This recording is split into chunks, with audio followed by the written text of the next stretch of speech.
What's good, my people? It's your boy 336 Money with another episode of the 336 podcast, and I'm here today to tell you that I am ahead, not up to date. Yes, that means I am from the future. Your today is just my yesterday. Spoiler alert, ain't shit changed. What's up, y'all, man? I'm glad to be back this week. We got a lot of interesting things to talk about in this podcast. Again, you are now tuning in to the 336 podcast, where we do air on Sundays and Wednesdays. Please subscribe to the channel to make sure you get our spontaneous posts, because we do talk about some things that just have to be addressed during the week, because things have to be addressed during the week. So make sure you guys are subscribed to get all of our podcast drops. Yeah, so let's talk about what's going on in this crazy world, man. A war in Ukraine is now threatening as Russian troops, and you know, it's crazy. It's not really the troops, but they say that worldwide media and propaganda and Western influence, which is us guys over here in the United States,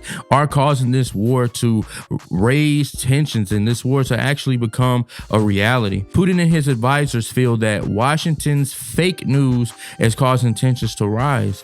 I mean, this is basically putting it in a position where they're trying to bring troops along to the borders, and Ukraine, they're trying to protect themselves, and it's really becoming a thing of this double standard, cross copy propaganda, where it's like you send a picture of a middle finger up to both news stations, and both news stations said, no, they're pointing the middle finger at us. And then the other guy says, no, they're pointing the middle finger at us. It's really what's going on over there. These pictures of armies lining up, you know, one side is saying this is Ukraine's army, with the other saying this is Russia's army. So it's a lot of media propaganda and Western influence and fake news going on, just as it is here in our own country. But as we all know, rumors can become real. They can start real action and conflicts between people, so you know that they can start between nations. A lot of people over in Ukraine, they feel like war is not really that serious, but the few that do feel that war that is serious, which is about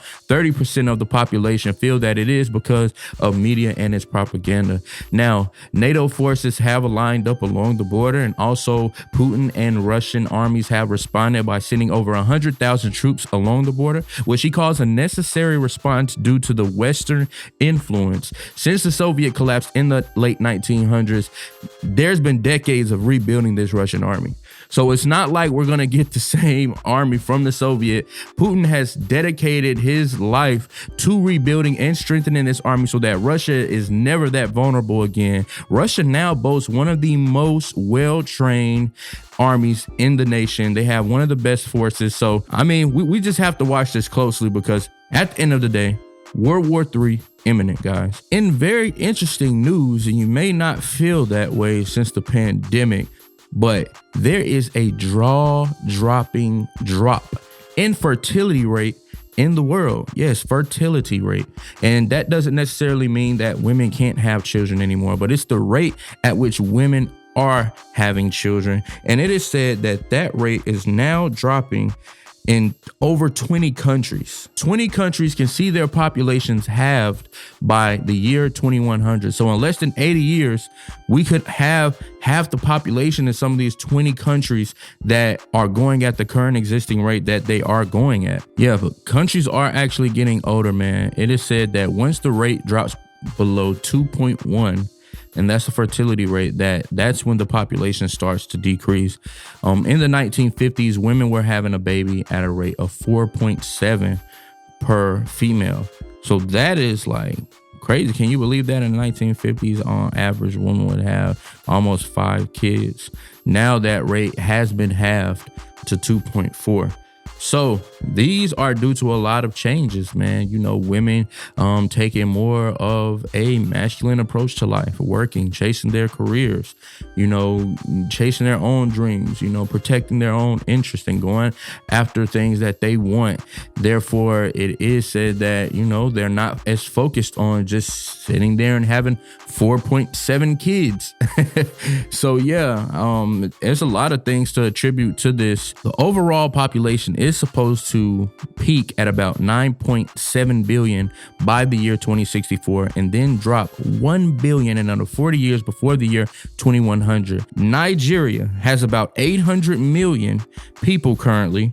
They will be under 200 million by the year 2100. Yes, 600 million people in Nigeria will be gone. It will vanish at this current existing fertility rate. That in itself is genocide, people. We are being affected. We are being attacked.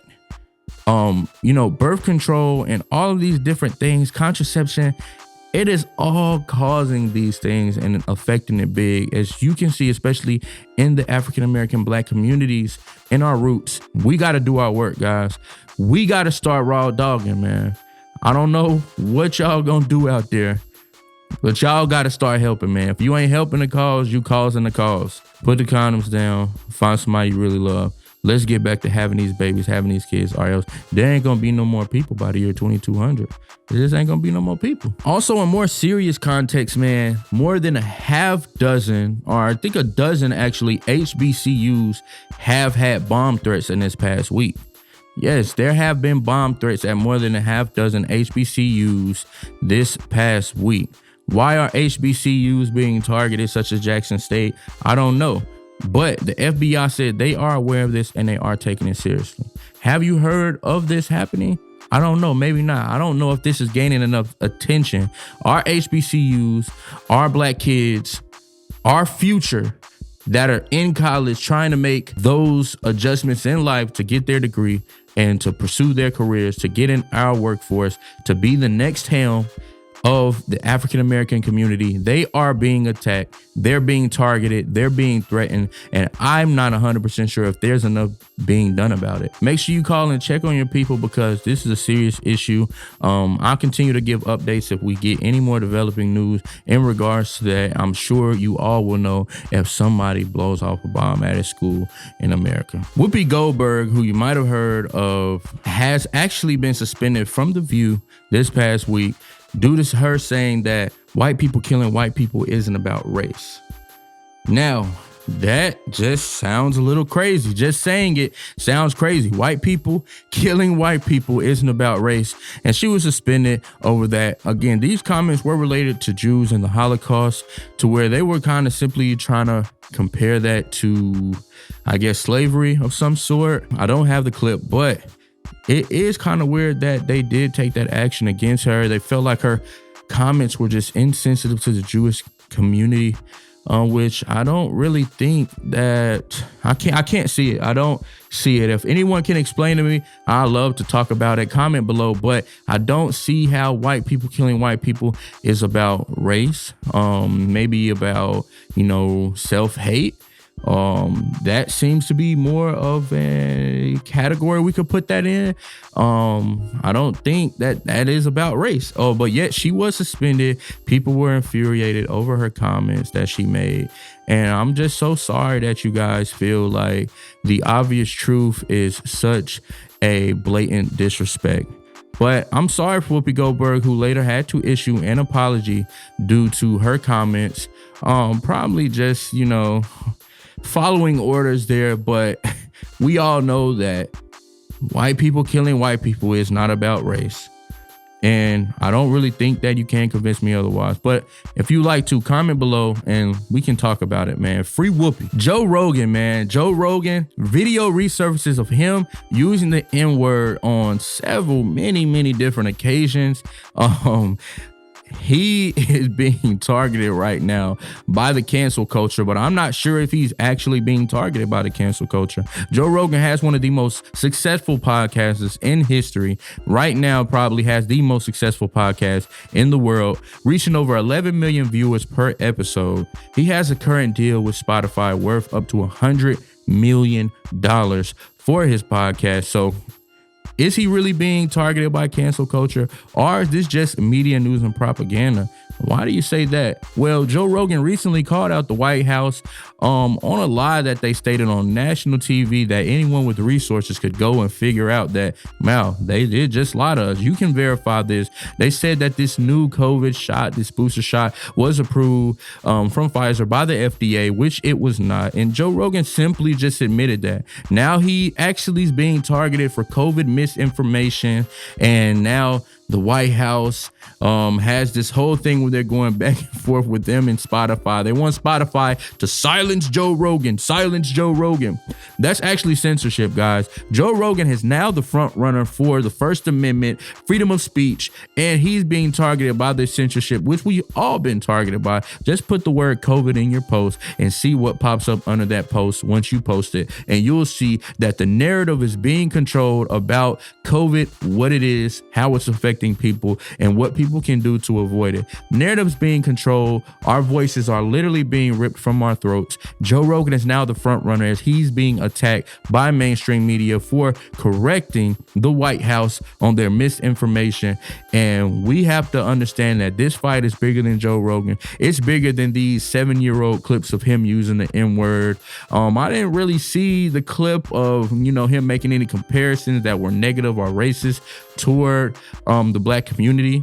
Again, I just seen a clip of a whole bunch of times him saying it. It was bleeped out, so it's kind of difficult to find this clip, but however, it is circulating around the news and around the media, so you can go search for it. You can check it out. Tell me what you think. It doesn't look anywhere close to being a recent episode. Seems to be super duper old episodes, but however, I think this is about something bigger, not just him saying the N-word. It's just ironic that suddenly releases once he starts to fight against the White House and this narrative that they're trying to control about COVID and, what people can do and what's available, what's FDA approved, what's safe for them to take. Our right to freedom of speech is being attacked. It is under attack, and we have to be willing and ready to fight back, man. Constitutional rights are at stake right now. Do not let that go over your head just because somebody said the N-word on their podcast years ago. Well, guys, that's all we had to talk about for today. Make sure that you come back next week again at 336 Podcast, airing on Wednesdays and Sundays. You can come right back here, but we're gonna have some more news and some more crazy things to talk about. Comment, what was your favorite topic today? Do we need something new, or would you like more of the same? It's your boy 336. Y'all stay sucker free, man. It's another episode of the 336 Podcast. Zip.